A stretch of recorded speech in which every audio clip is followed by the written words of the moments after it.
up, everybody? My name is Pauper Player, and today we're going to be opening up Blue-Black Terror, a tempo mid-range deck that spends a lot of time putting its own cards in the graveyard so it can play its big creatures. If you're interested in this deck, the list will be down in the description below, and while you're down there, press the subscribe button. In the next couple weeks, we're also going to be doing Mono Red Burn and kuldotha Red, and then we're also going to be doing an episode of Pauper playing with this deck versus Rakdos Goblin combo. Pauper playing is a new series I'm doing with my friend where we play Pauper, and the newest video of Boros Synthesizer versus Azorius Coggates was just uploaded last week, and you can check that out down in the description below as well. As per usual, we'll be saving our cards in our Dragon Shield matte sleeves and keeping our cards in our Ultimate Guard Boulder deck box. It's packing peanut time! Okay, so first things first, do you guys like the new face cam? As some of you may have noticed with the camera on Pauper playing, the camera that was facing that wall right there was really shit quality.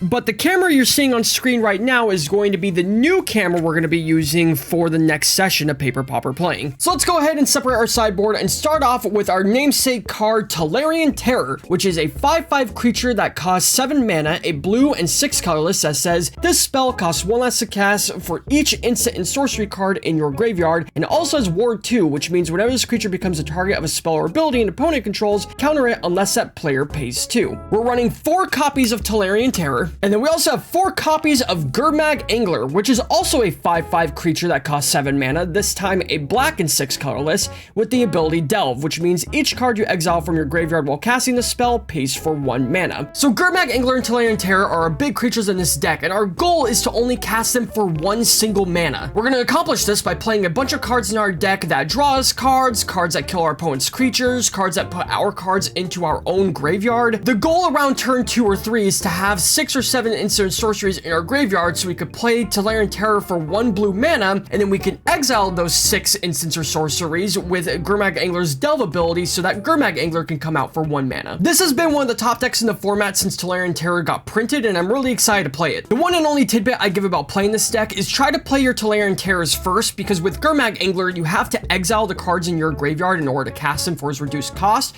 So if you exile all of your instants and sorceries for Gurmag Angler, then your Tolarian Terror is then going to cost a 7 mana because you no longer have any instants or sorceries in your graveyard. The other thing to note about this deck is that it's a toolbox deck, so there isn't one single deck list that's superior than all the others. Every deck list that you see online for this deck is going to vary between how many kill spells they're playing and how many draw spells they're playing and whatnot. So outside of key cards that are basically like the engine to the deck, everything else in the deck take with a grain of salt. You can put however many copies of whatever card you want that you think fits best. For example, I'm only running 2 copies of Falahi Archaeologist, which is a 0/3 creature for 2 mana, a blue and a colorless. When Falahi Archaeologist enters the battlefield, mill 3 cards. You may put a non-creature, non-land card from among those cards milled this way into your hand. If you don't, put a +1/+1 counter on Falahi Archaeologist. When you mill in Magic, it means that you put a card from the top of your library into your graveyard, so when Archaeologist enters the battlefield, you mill 3 cards, meaning you could put 3 cards from the top of your library into your graveyard. There's some deck lists that run 4 copies of Archaeologist, and there's some deck lists that play 0 copies of Archaeologist, and so I decided to just pick 2 because it is a good card. The sweet thing about Archaeologist is that if you happen to flip something over like Suffocating Fumes, which you might need in order to wipe your opponent's board, you can put it back into your hand and then you can play it.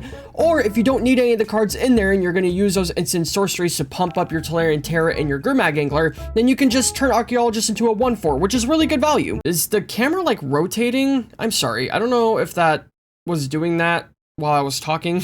Anyway, so that's going to be all the creatures of the deck. Now we're going to go ahead and talk about the engine, starting off with Thought Scour, which is a 1 blue mana instant. Target player mills 2 cards, draw a card. So you could technically target your opponent with this card if you want. Maybe your opponent just casted Brainstorm and you know they put something that they needed on top of their library, so you can Thought Scour in order to make a mill it, which would be hilarious. But 99% of the other time, you're using Thought Scour on your own deck, so you could put 2 cards from the top of your library into the graveyard, and then you draw a card in order to hopefully put as many instants and sorceries into your graveyard as quickly as possible. So next up, we have 3 copies of Mental Note, which is a 1 blue mana instant. Put the top 2 cards of your library in your graveyard, draw a card. Mental Note is the exact same card as Thought Scour, except it's old, and this art is so f***ing sick. So next up, we have 2 copies of Deep Analysis, which is a 4 mana sorcery, a blue and 3 colorless. Target player draws 2 cards, and it also has Flashback, which means you could play this card from your graveyard for its flashback cost. So if you want to cast Deep Analysis from your graveyard, you have to pay its flashback black costs, which not only costs 2 mana, a blue and a colorless, but you also have to pay 3 life. But that's not that big of a deal because this card is going to end up in your graveyard a lot because you're milling yourself. So if you happen to run out of cards in hand, this card is always a reliable card to have in your graveyard so you can keep drawing cards. Next up, we have 4 copies of Brainstorm, which is a 1 blue mana instant, draw 3 cards, then put 2 cards from your hand on top of your library in any order. This card is extremely important in this deck because what it does is it allows you to check the top of your library for your Tolarian Terrors and Gurmag Anglers before you mill yourself. This deck's biggest weakness is when you cast something like Mental Note or Thought Scour and the first 2 cards on the top of your library is a Gurmag Angler or Tolarian Terror. So we're running 4 copies of Brainstorm, and we're also running 1 copy of Crawl from the Cellar, which is a 1 black mana sorcery. Return target creature card from your graveyard to your hand, put a +1/+1 counter on up to 1 target zombie you control, and has flashback for 4 mana, a black and 3 colorless. So we're running a single copy of this because it is inevitable that you will accidentally put a Gurmag Angler or Tolarian Terror into your graveyard by milling yourself. So this card is fantastic because you can return that creature to your hand if you need to, but additionally, Gurmag Angler is a zombie fish. So if you happen to already have a Gurmag Angler out on the field, now you can make Gurmag Angler a 6/6 on top of returning your Tolarian Terror to your hand. The other fantastic thing about this card is if you accidentally mill it as well, it has flashback. So even while this is in your graveyard, you can still use it to bring a Tolarian Terror or a Gurmag Angler back into your hand. Some blue-black Terror decks don't run this card, and I have no idea why. I think this is like probably one of the best utility cards in this deck, but again, it's a toolbox deck, so if you think this deck needs more copies of this, add them, and if you don't think it needs that at all, take them out. So to wrap up our cantrips, we have 4 copies of Consider, which is another 1 blue mana instant. Look at the top card of your library, you may put that card into your graveyard and then draw a card. Consider is technically a little bit better than Thought Scour and Mental Note, just for the fact that you get to look at the top card of your library, so if it is one of your Tolarian Terrors or Gurmag Anglers, or maybe it's just a kill spell that you might need, you can actually just leave it on top and then draw it instead of automatically just throwing it into the graveyard, but it only draws you 1 card and it only mills 1 card opposed to 2, so, you know, it kind of balances itself out. So all of those cards are our primary engine to the deck, but now let's go ahead and get into our other instants and sorceries that basically just help us stay alive and just help us control the board. Starting off with Chainer's Edict, which is a 2 mana sorcery, a black and a colorless. Target player sacrifices a creature and then it has flashback for 7 mana, 2 black and 5 colorless. So for this channel's entire history, I've been a huge advocate for using Diabolic Edict over Chainer's Edict because Diabolic Edict is instant speed and Chainer's Edict is sorcery speed. But when it comes to this deck specifically, it's really nice to have a kill spell that you could play from your graveyard in case you accidentally mill it. And because this deck is basically a control deck, getting the 7 mana really isn't that hard. Chainer's Edict as a removal spell is a double-edged sword because it doesn't kill the creature, it makes your opponent sacrifice a creature. But if your opponent has 2 or 3 creatures out, they get to choose which creature gets sacrificed. So if there's one specific creature that you're trying to kill but they have a loaded board, they can just sacrifice a different creature and then you don't get any value from it. The other thing I want to mention about Chainer's Edict is its uncommon rarity. A lot of people who are new to Magic or new to Pauper usually ask the question, why are you playing Chainer's Edict when it's an uncommon when Pauper is supposed to be commons only? Chainer's Edict has only been printed in uncommon in paper, but it's been printed in common on Magic the Gathering Online. Magic the Gathering Online released a Magic the Gathering Online exclusive set called Vintage Masters in which they reprinted Chainer's Edict in common, making it Pauper legal. And if it's Pauper legal on Magic the Gathering Online, it's also Pauper legal in paper. With that being said, we're running 1 copy of Chainer's Edict in the main board and 3 copies in sideboard, and we'll go ahead and get into that when we get to the sideboard. And next up, we have 1 copy of Suffocating Fumes, which is a 3 mana instant, a black and 2 colorless. Features your opponent's control, get -1/-1 till end turn. It also has Cycling 2, so for 2 mana, you can discard this card and draw a card. If there's one thing in all of Magic history that has stopped big creatures from killing opponents, it's been opponents that have a bunch of 1/1 creatures on the field. Neither Gurmag Angler or Tolarian Terror have tramples, so if your opponent is loading up the board with a bunch of goblins, you need to be able to kill them in order to do your damage to the opponent. Suffocating Fumes is that answer. And next up, we're running 1 copy of Cast Down, which is a 2 mana instant, a black and a colorless, destroy target non-legendary creature. So if our opponent is playing a bunch of creatures, but they have 1 specific creature that we really need to get rid of, Cast Down helps us out with that. So next up, we have 2 copies of Spell Pierce, which is a 1 blue mana instant, counter target non-creature spell unless its controller pays 2 mana. Nothing much to say. If we have 1 blue mana available and our opponent is casting a non-creature spell that we don't like, we just counter it and then they have to pay 2 mana or it gets countered. So next up, we have 1 main deck copy of Unexpected Fangs, which is a 2 mana instant, a black and a colorless, but a +1/+1 counter and a lifelink counter on target creature. This is just an extremely good answer to burn decks and aggro decks because we can put the +1/+1 counter on one of our Tolarian Terrors or Gurmag Gurmag Anglers, so now they're a 6/6, and now they also have a lifelink counter, so when they attack, you will always gain 6 life, which is huge. So next up, we're running 1 copy of Agony Warp, a 2-mana instant, a black and a blue. Target creature gets -3, -0 until end of turn, and target creature gets -0, -3 until end of turn. Now, you might be asking yourself, why doesn't it just say target creature gets -3, -3 until end of turn? You can choose 2 creatures with Agony Warp. They don't have to be the same creature. If your opponent is swinging in with 2 3/3 creatures, you can give one -3, -0, so that one doesn't do any damage, and you can give the other one -0, -3, so it dies. Or if your opponent's playing something like Tron, and they have a Maelstrom Colossus out, which is a 7/7, you can attack it with your Gurmag Angler, they're gonna go to block, and then you can use Agony Warp to turn it into a 4/4, so now your Gurmag Angler basically just kills their biggest creature. Some blue-black Terror decks don't play Agony Warp, and I don't know why, because it's a fantastic card. So as I mentioned before, this is a toolbox deck. You can play 4 copies or you can play no copies. That's completely up to you. My recommendation for Agony Warp is you definitely don't want to have more than 2, because unlike some of the other cards in this deck, this doesn't have flashback, so if it ends up in your graveyard, it's kind of bad. So you probably just want like 1 copy of it, which is fine. But I am not your mother, and I can't tell you what to do. Next up, we have Counterspell, which is a 2 blue mana instant counter target spell. Cool. Glad we had this conversation. Arcadian Mass version, y'all know me. It's the best version. Keeping it real. Okay, so next up, before we get into this, we're about to have a father-son conversation, you and me. For those of you who know this deck, you know what card I'm about to talk about, and for those of you who don't know this deck, we're going to be talking about the card Snuff Out. Snuff Out is a 4-mana instant, a black and 3 colorless, that says if you control a swamp, you may pay 4 life instead of paying Snuff Out's mana cost. Destroy target non-black creature, it can't be regenerated. Your life total in Magic the Gathering is a resource, and you being able to pay 4 life and 0 mana to play an instant speed spell that kills your opponent's creature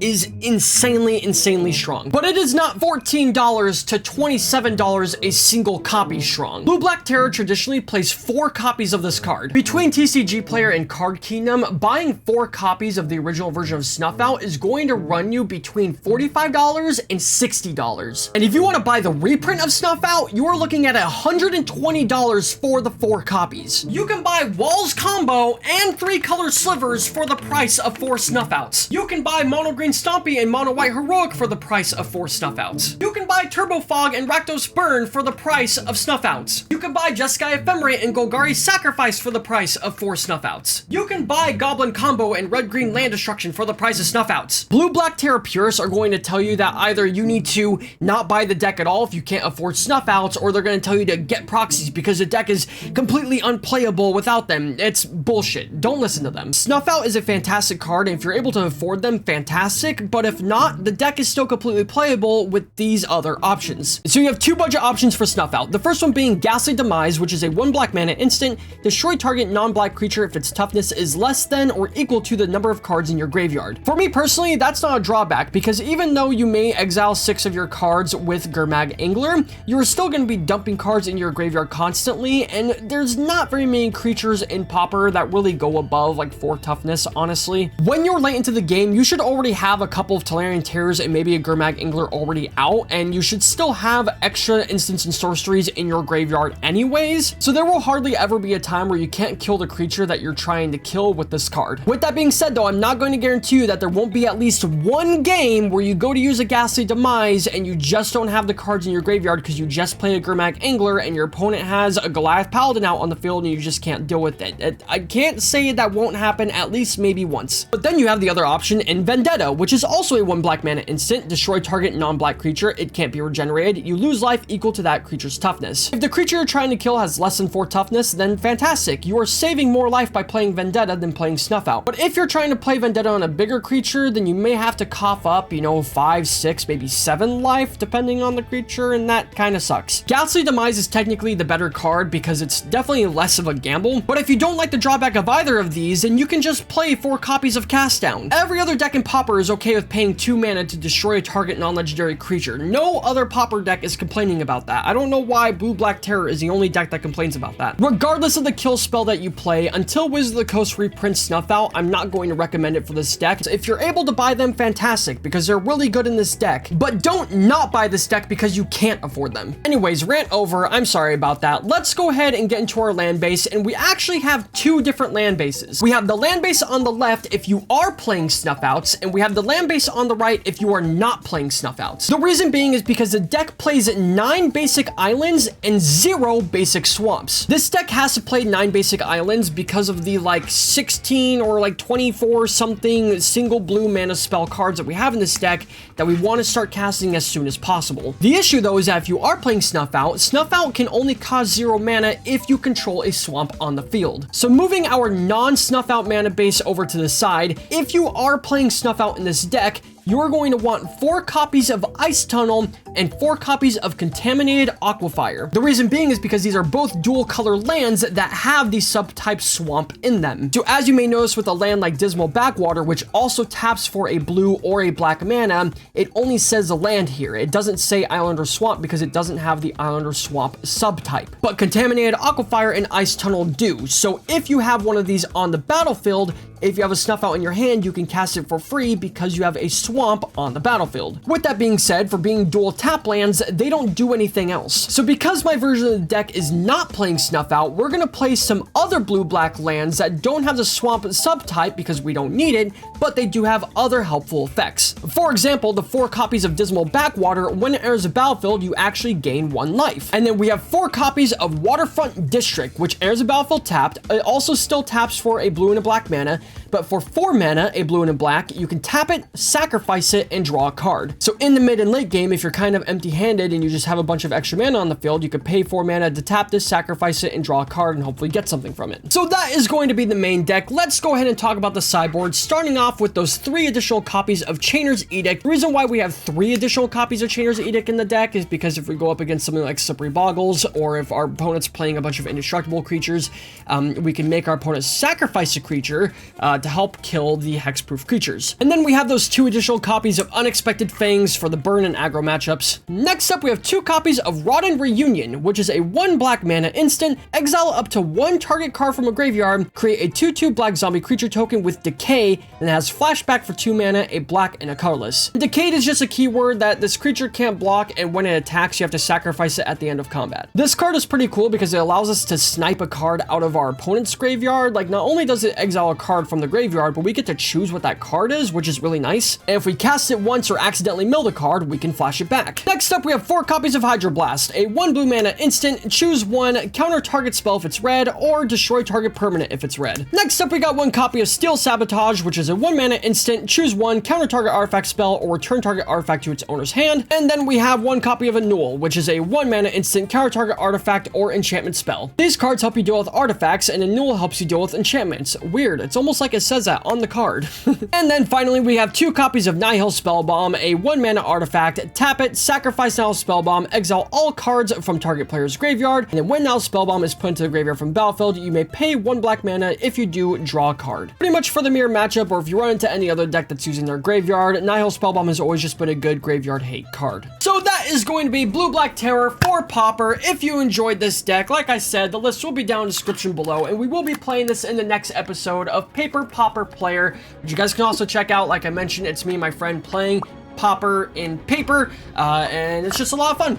I'm really excited for this deck. I love blue-black, and this deck I've been wanting to get for a really long time, but Snuff Out. I will get Snuff Outs eventually, just not today. Hopefully they get reprinted in the new Commander Master set that's coming out, because there's no reason for them not to be in there. But for now, I'm not going to advocate for players to invest into Snuff Outs, and also, I'm kind of like whatever about proxies. If other people want to use them when they're playing against me, that's perfectly fine, but if you want to go play Pauper at your LGS, you need to have real versions of the cards, so it kind of is what it is. If you have them, fantastic. If you don't, you can just play Cast Down because nobody cares. Thank you guys so much for watching, and we will see you in the next one.